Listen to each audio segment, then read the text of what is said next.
So, when you're finding your rocks, they might not always be smooth. So today, we're going to show you tips and tricks on how to get your rocks super smooth. Spackle's the key. What is it? Spackle, or compound joint. Woohoo! Well, let's get right to it. So I'm wearing gloves, but you don't have to. I just don't want to get all the spackle underneath my fingernails. So, let's open this up.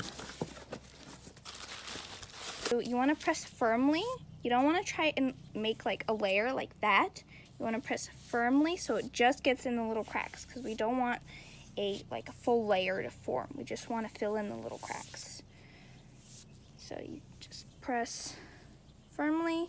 It's totally fine if you want to make a layer, because then later we'll just sand it down, and we'll sand it down all the way to the rock, and it's just this way you don't waste any compound joint or spackle. So Now, do you do both sides or just one side? I just do the side that I want to paint on. Whatever side looks nicer, because sometimes rocks have these big divots, and the other side might look way smoother. In this case, it's not. This side is way smoother, but it just depends on the rock, whichever side you want to, paint on. You just press firmly, and it's totally fine if it's like all white, because later we're just going to sand it down, and it's okay. So these we already spray painted, and after you spray paint it, you can totally see all the little imperfections and stuff. So we're just going to take some spackle and put it on top, so we could just fix it up. But it's better to spackle it first, because so that way you don't waste any spray paint, because it's just we made the mistake, and I guess we didn't check, and we didn't know this trick yet. So you want to get the soft one. You don't want to get all that crunchy stuff. And you just lay it on top, press firmly just to get it in those cracks.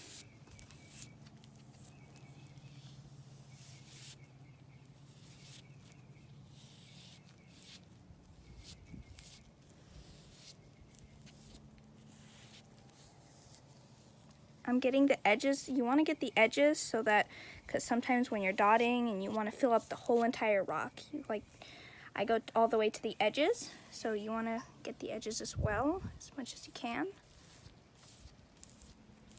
And there we go. This is what you want it to look about.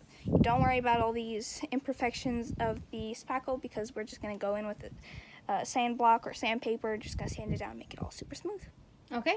Now, I am coming here to the rescue. Yes, because we have a lot of rocks to spackle. A lot of rocks to spackle. So we're done. Me and my mom have spackled all the rocks. So now I'm just going to show you how to sand them down. So these smaller ones we're going to do like little mandala ladybugs, and the bigger ones are for me to just, more detailed and more bigger design mandala. So you can use like a block. It's sandpaper, but it's like a block. This one is a bit more rougher, and you can use a fine sandpaper. So I like to start off with the rough one first, and then go in with the finer one just to smooth up any like big scratches.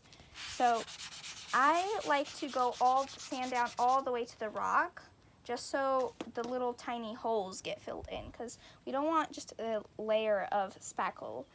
I mean, there's lots of different ways you could do. You can leave a whole layer of spackle, or you can just go all the way down to the rock. I like going down all the way to the rock, because that minimizes streaks, because most of it's rock, and then all the other little things are spackle. So it just minimizes lots of scrapes and imperfections. So just going to sand it all the way down to the rock. Try not to breathe this stuff in.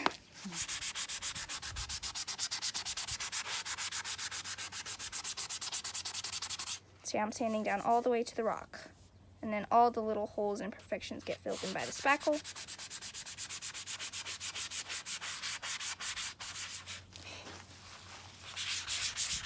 So this is definitely not as easy as it looks. It takes, especially if you have a lot of rocks. Like, I'm sweating bullets over here, you guys.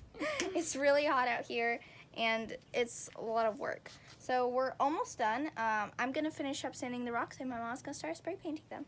Nice. So this is the end result, huh? It's so smooth. I Super wish you guys smooth. could feel it. Yeah, super smooth. So all those imperfections have been covered up. Little dents and nicks covered up. And after you spray paint them, you can totally see. You can like flip over to the back side and see How nasty it is. how nasty it is, and then you flip over to the front. It's like oh so smooth, especially after it's spray painted, because it really brings out those imperfections, and then you can really see how smooth it really is. Cool. Well, I'm gonna get to it then. And I'm gonna continue. Yay. I'm tired. So these are the ones we already did, and they came out so beautifully. You're probably gonna do like a paw print maybe on this one? Probably on that one. And then we got this one too, came out looking nice as well. So these are ready to go. And here we have a bunch that we have yet to do. So what we're gonna do is place them face up, face side down, basically the back side up. And so I'm gonna put them, I like to use this 2x4 because it allows me a little bit of an angle to spray the edges as well. So we finished spray painting the front and the back sides, and I just wanted to show you what a big difference it makes. So here's what it would have looked like. Here's the back side, what it would have looked like without any spackle. Quite rough. Mm-hmm. And then the other side, it just so smooth, comes out so pretty, Very nice. and it's just such a pleasure to work on. This big one came out pretty, oh, not this one, what was this one? It's so rough and like so much texture, I'm able to show them. Mm-hmm. Yeah. and then it comes out looking so smooth. Yeah, definitely a pleasure to work with, huh? Yeah. So this was all the prep work, and if you want to actually try and put some design on them, I have other videos on my YouTube channel that you guys can follow. I have one for like small little ladybugs, and I'll be posting one soon about just a regular mandala. See you there. Bye.